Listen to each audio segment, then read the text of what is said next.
અને હવે આગળ નજર કરીએ અન્ય સમાચાર પર સુપરફાસ્ટ અંદાજમાં। રાજ્યના 88 તાલુકાઓમાં શ્રીકાર વર્ષા, 11 તાલુકામાં 1 ઇંચથી વધુ વરસાદ, જ્યારે 77 તાલુકામાં સામાન્યથી 1 ઇંચ સુધી વરસાદ। આજે રાજ્યમાં સૌથી વધુ જૂનાગઢના વિસાવદરમાં 4.5 ઇંચ વરસાદ, તો સાથે સાથે સૌરાષ્ટ્રના અમરેલી, ભાવનગર, ગીર સોમનાથ જિલ્લામાં પણ ધોધમાર વરસાદ વરસ્યો। બનાસકાંઠાના દાંતામાં સાંજે 4 થી 6 વાગ્યા સુધીમાં 3.5 ઇંચ વરસાદ વરસ્યો, જ્યારે બનાસકાંઠાના દિયોદરમાં સાંજે 4 થી 6 વાગ્યા સુધીમાં 2 ઇંચ વરસાદ થયો અને પાટણના સરસ્વતી તાલુકામાં 2 કલાકમાં 2 ઇંચ વરસાદ વરસ્યો। ચોમાસાને લઈને એનડીઆરએફની વધુ 4 ટીમ ગુજરાતમાં તૈનાત કરવામાં આવી છે। ગીર સોમનાથ, ભાવનગર, દ્વારકા અને નર્મદા જિલ્લામાં એક ટીમ તૈનાત કરાઈ છે, ત્યારે ભુજ, વલસાડ, રાજકોટમાં પહેલાથી જ એનડીઆરએફની ટીમ તૈનાત કરાઈ છે। સિદ્ધપુર પંથકમાં ધીમી ધારે વરસાદ વરસી રહ્યો છે। ખડી, મેથાણ સહિતના પંથકમાં પણ વરસાદની શરૂઆત થઈ ગઈ। ભારે ગરમી બાદ વરસતા વરસાદના વાતાવરણમાં ઠંડક પ્રસરી છે। અંબાજીના દાંતા તાલુકાની નદીઓમાં નવા નીર આવ્યા છે। 1 વર્ષ બાદ ફરીથી સૂકી નદીઓ જીવિત થઈ છે, ત્યારે નદીઓમાં નવા નીર આવતા ખેડૂતોમાં પણ ખુશીનો માહોલ। બનાસકાંઠાના કાંકરેજ પંથકમાં વરસાદ વરસ્યો। કાંકરેજના આકોલી, શિહોરી, અરણીવાડામાં પણ વરસાદનું આગમન થયું। વાવણી લાયક વરસાદને કારણે થઈને ખેડૂતોમાં હરખની ગઈ। બનાસકાંઠાના લાખણી પંથકમાં ભારે પવન સાથે ધોધમાર વરસાદ વરસ્યો। ભારે વરસાદ વરસતા લાખણી બજારના રોડ પર પણ પાણી ફરી વળ્યા છે। બનાસકાંઠાના દિયોદરમાં ભારે પવન સાથે વરસાદ વરસ્યો। રેલવે સ્ટેશન અને તાલુકા પંચાયત ક્વાર્ટરમાં પણ પાણી ભરાયા। યાત્રાધામ અંબાજીમાં ભારે પવન સાથે વરસાદ વરસ્યો। અંબાજીમાં કાળા ડિબાંગ વાદળો છવાઈ જતા દિવસે રાત્રિ જેવો માહોલ સર્જાયો। તો વિસનગરમાં ધીમી ધારે વરસાદની શરૂઆત થઈ। વરસાદ વરસતા રસ્તાઓ પર પાણી ફરી વળ્યા। અસહ્ય ઉકળાટ બાદ વાતાવરણમાં ઠંડક પ્રસરી। પાટણમાં વરસાદ પડતાની સાથે જ પાલિકાની કામગીરી પર અનેક સવાલો ઉઠી રહ્યા છે। વરસાદ વરસતા નીચાણવાળા અનેક વિસ્તારોમાં પાણી ભરાઈ ગયા છે। પાટણના રેલવે ગરનાળામાં પણ વરસાદી પાણી ભરાયા છે, જેના કારણે તેને રસ્તો બંધ થઈ જતા લોકોને હાલાકી। પાદરા તાલુકામાં સાર્વત્રિક વરસાદ, ગાજવીજ સાથે ધોધમાર વરસાદ વરસતા નીચાણવાળા અનેક વિસ્તારોમાં વરસાદી પાણી ભરાયા। પાણી ભરાઈ જતા વાહન ચાલકોને હાલાકીનો સામનો કરવાનો વારો આવ્યો। વડોદરાના અનેક વિસ્તારોમાં વરસાદ વરસ્યો। રાવપુરા, માંજલપુર વિસ્તારમાં પણ વરસાદ થયો, સાથે જ આજવા રોડ, દાંડિયા બજારમાં પણ વરસાદી માહોલ જામ્યો। દાહોદના દેવગઢ બારિયામાં નદીમાં ટ્રેક્ટર તણાયું।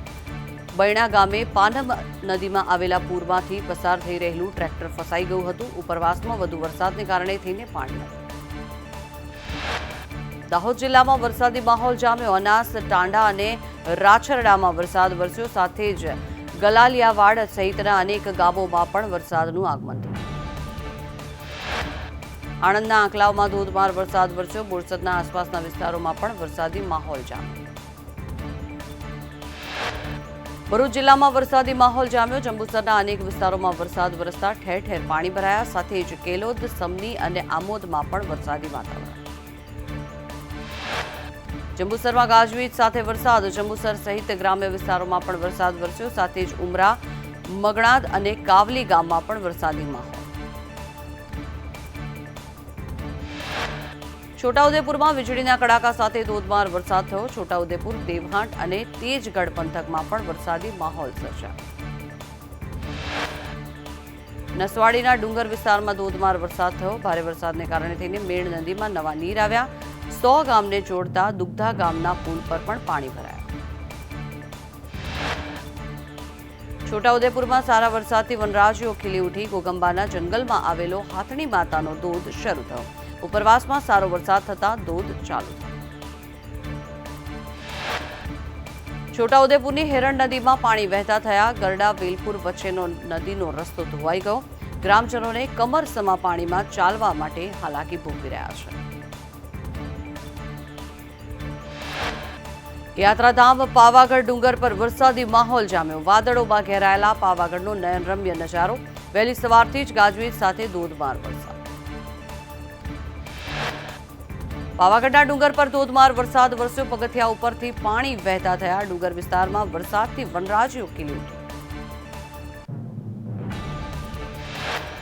જૂનાગઢના વિસાવદરમાં પવન સાથે ધોધમાર વરસાદ, ભારે વરસાદથી ખેડૂતોમાં પણ ખુશાલી, ખેતરોમાં પણ પાણી ફરી વળ્યા. જૂનાગઢમાં ભારે પવન સાથે વરસાદ વરસ્યો, વરસાદ પડતા રસ્તાઓ પર પણ ફરી વળ્યા પાણી. અમરેલીના ચલાલા પંથકના ગ્રામ્ય વિસ્તારોમાં વરસાદથી નદીઓમાં પૂરની સ્થિતિ જોવા મળી. વાવડી, શેલ, ખંભાળિયા સહિત કરેણ ગામમાં વરસાદથી ગામની નદીઓમાં પૂરની સ્થિતિ જોવા મળી. અમરેલીના ધારી પંથકના ગીર કાંઠાના ગામોમાં મુશળધાર વરસાદ વરસ્યો. જિલ્લાની સૌથી મોટી શેત્રુંજી નદીમાં ઘોડાપૂર આવ્યું.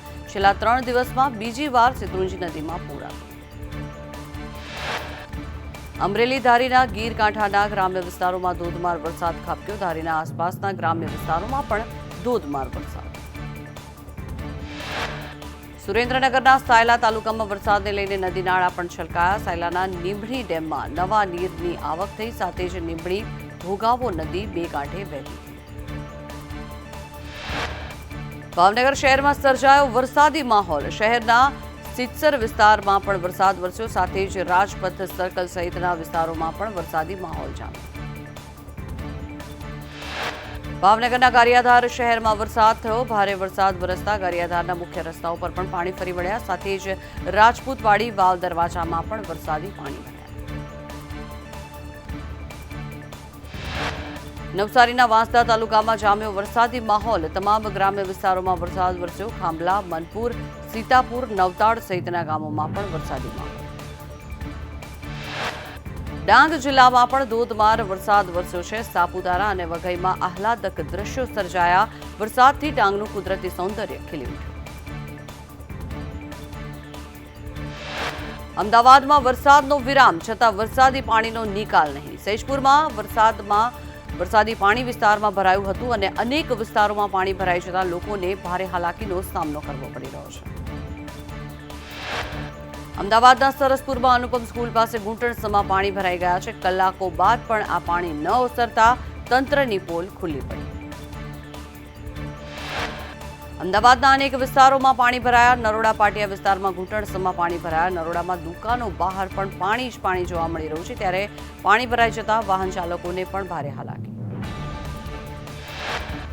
અમદાવાદના નિકોલ વિસ્તારમાં પણ વરસાદી પાણી ભરાયા. ઠેર ઠેર પાણી ભરાઈ જતા લોકોને ભારે હાલાકી. લોકોએ એએમસી તંત્ર સામે રોષ ઠાલવ્યો. સ્થાનિકોનું કહેવું છે કે અનેક રજૂઆત છતાં કોઈ જ નિકાલ નહીં. પહેલા જ વરસાદમાં અમદાવાદ પાણી જ પાણી થયું છે. શહેર કોટડા વિસ્તારમાં પણ ઘૂંટણસમાં પાણી ભરાયા હતા. સ્થાનિકો વરસાદી પાણીમાંથી પસાર થવા મજબૂર થયા.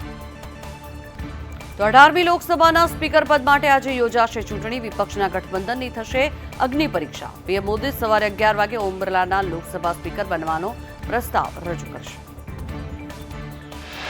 લોકસભાના સ્પીકરની ચૂંટણી માટે સત્તા પક્ષ અને વિપક્ષમાં સહમતિ ન સધાઈ. એનડીએના ઉમેદવાર ઓમ બિરલાની સામે વિપક્ષે કે સુરેશને મેદાને ઉતાર્યા.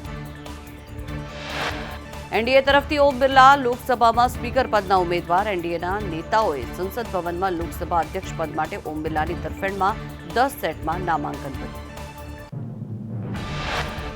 ઇન્ડિયા ગઠબંધનની બેઠકમાં લેવાયો મહત્વનો નિર્ણય. રાહુલ ગાંધી બનશે લોકસભાના વિપક્ષના નેતા.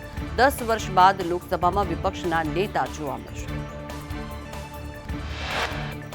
લોકસભા સ્પીકર અંગે સર્વસંમતિ ન સધાતા ચૂંટણી થશે. કોંગ્રેસે એનડીએના ઉમેદવાર ઓમ બિરલા સામે કે સુરેશને ઉભા કર્યા.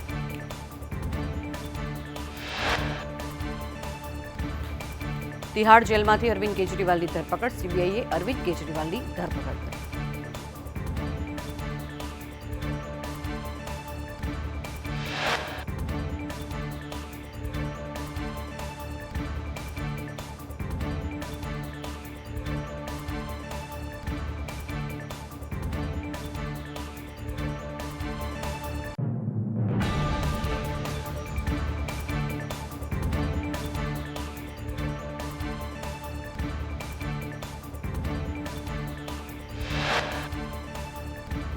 તો રાજ્યમાં આજથી શાળા પ્રવેશોત્સવનો પ્રારંભ. ત્રિદિવસીય શાળા પ્રવેશોત્સવમાં બાળકોને પ્રવેશ આપવામાં આવશે. શાળા પ્રવેશોત્સવમાં 32.33 લાખ બાળકોને પ્રવેશ અપાશે. સીએમ 27મીએ છોટાઉદેપુર અને 28મીએ સુરેન્દ્રનગર જશે. વર્ગ 1ની 367 અધિકારીઓ પણ સહભાગી થશે.